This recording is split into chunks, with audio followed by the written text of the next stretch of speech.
দীর্ঘদিন অনেকদিন হয়ে গেছে আমাদের জুলাই সনদ জুলাই ঘোষণাপত্র দিচ্ছে না।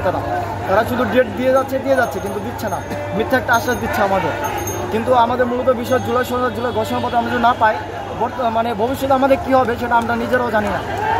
হ্যাঁ, এই দাবিতে আমাদের রাজপথে আসা। যে পর্যন্ত আমরা জুলাই সনদ জুলাই ঘোষণাপত্র না পাবো সে পর্যন্ত আমরা রাজপথ ছাড়বো না ইনশাআল্লাহ। এবং সনদ তারা যে কোনো মূল্যে প্রস্তুত করে সেটা তারা আলোচনা করে অবিলম্বে দিতে হবে, আর সেটা আজকে কালকের মধ্যে অন্যথায় আমাদের কর্মসূচির অবস্থানটা আজকে কয়টা পর্যন্ত এখানে অবস্থান কর্মসূচি আমাদের এখানে শিডিউল মেনটেন করা নেই।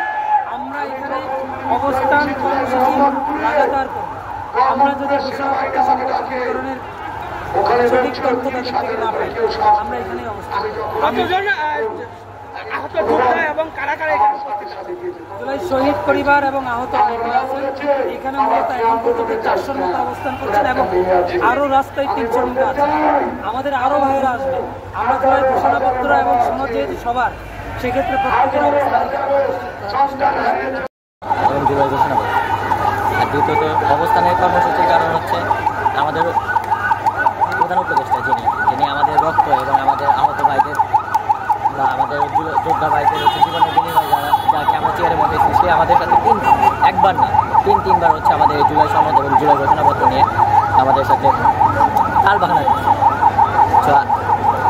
তার কাছে অনেক মানুষ বলে যে সে আজকে দিবে কালকে দিবে, এরকম করে অনেক দিন ঘুরেছে, প্রায় 1 বছর চলে গেল। এখন পর্যন্ত আমরা জুলাই ঘোষণা এবং জুলাই সনদ পাইনি।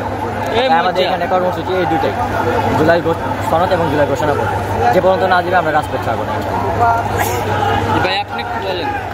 মানে জনগণ প্রত্যাশা করে শেখ হাসিনাকে ওই ইন্ডিয়া থেকে আনা, ভারত থেকে আনা ওনাকে ফাঁসি দেওয়া হোক। আনছে না কেন ইন্ডিয়া থেকে? সরকার চেষ্টা করতেছে, আমরা যতটুকু জানি আপনাদের মাধ্যমে জানা আমাদের। আচ্ছা, আপনি কতদিনের মধ্যে বাস্তবায়ন চান শেখ হাসিনা ফাঁসি? আমি তো মনে করি এখন এসে ফাঁসিতে, এখন নিয়ে এসে ফাঁসি সম্ভব না। সরকারকে পরামর্শ দেন সেই বিষয়ে আরো যারা বিজ্ঞ আছে তারা দিতে পারবে। আমাদের যতটুকু বলে ততটুকু বলে। থ্যাংক ইউ সো মাচ ভাইয়া।